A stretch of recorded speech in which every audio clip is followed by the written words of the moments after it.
Hey, what's up guys? Isaac here. Hope you're doing all great. So in this short video, I'll be going through one of my favorite tools out there. It's called Plusvibe. Essentially, if you're into the cold email game, you probably heard about Lemlist, Woodpecker, Instantly, SmartLead. Personally, I've actually been using all four of them, especially SmartLead and Instantly. And approximately a year ago, I transitioned to Plusvibe just to test it out a few times. But now I'm actually running all my campaigns and all my clients' campaigns through Plusvibe. I would say that there are three things that makes Plusvibe different. And first of all is the developing team. I love the way they're actually taking feedback very seriously and they're implementing it within 2-3 weeks whenever you're actually coming with a feedback that would drastically improve the product. Secondly, the AI replier. Love the AI replier. The way it's set up, it's very easy and efficient. And thirdly, the warmup poll. The way the warmup works is also very, very efficient, and there are definitely some ways you can configure it that you wouldn't actually be able to with other tools. I just want to point out that this is going to be a very overview type of video, and it's not going to be like very specific in depth with each and single features out there. With that being said, let's get into it. So once we log in, we have the different workspaces. As you can see, this is a client called the Layover Club. We have these sections here. The first one is the email accounts. In here, you can see all the emails account that are connected and which one of them has fully configured and whether or not their warm-up has started. And as you can see, the warm-up is actually working here because you'd be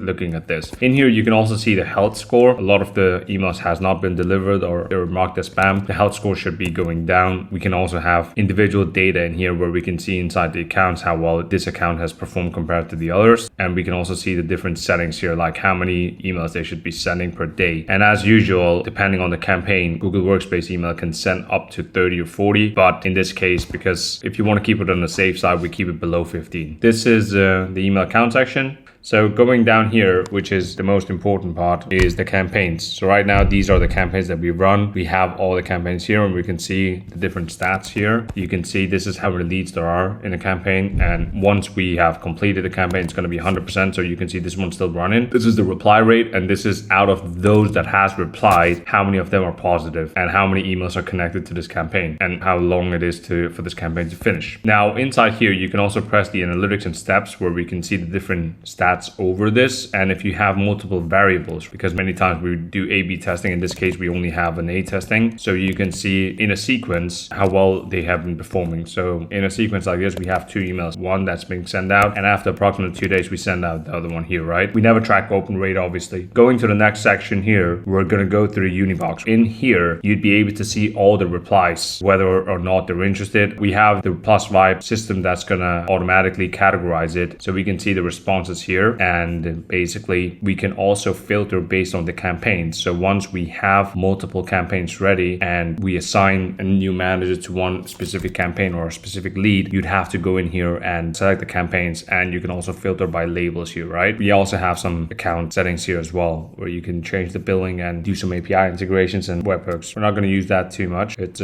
something that's already been set up. Now into inbox, you can also have the AI reply manager. This one is quite good, very strong to give the first reply, where we can add the different rules. Going back to the campaigns, you can edit a campaign.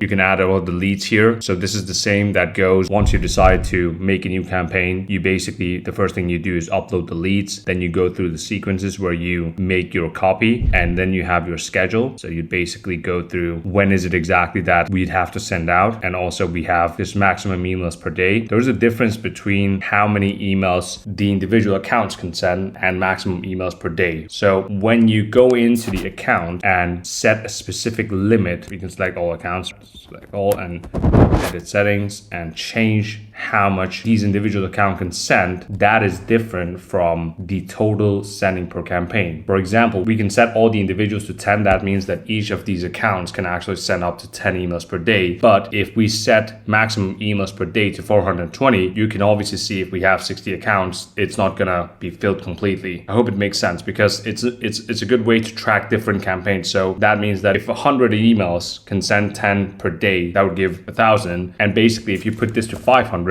then each of these emails are going to send 5, and you can have a different campaign that's going to send 500 as well. In that way, you can actually run multiple campaigns at the same time and understand that how much is being sent out per day for each campaign. So hope it made sense. You can choose the days here, and then you go to the settings, and basically here you can prioritize if you want to focus on new leads and follow-ups, or you can actually change different safety settings here, all kinds of things. But this is how we usually do it. So we send as plain text. We don't use an unsubscribe link. I know people say it's mandatory, but we've actually seen a lower reply rate once we have that. And also basically there's an HTML inside as well that's going to lower deliverability as well. So we don't track that, and we don't also track open rate as well. There are some different things here as well. So that means that if, let's just say, some of the emails gets disconnected, if you activate these things here, you're actually going to revert it to another email, so you can still continue your campaign. Last section we'll go through is the subsequence. If you add a subsequence, which is very, very useful, is basically, let's just say whenever you make a new label, someone is interested, you basically give them a call, they don't pick up, you can add a subsequence that's going to be added to the label no pickup. So whenever you actually change the label status to no pickup, then essentially that's going to run another sequence for itself. So this was a quick overview over how Plusvibe works and functions. In my opinion, this is the best sending tool out there. It's just a personal opinion. Hope that it all made sense.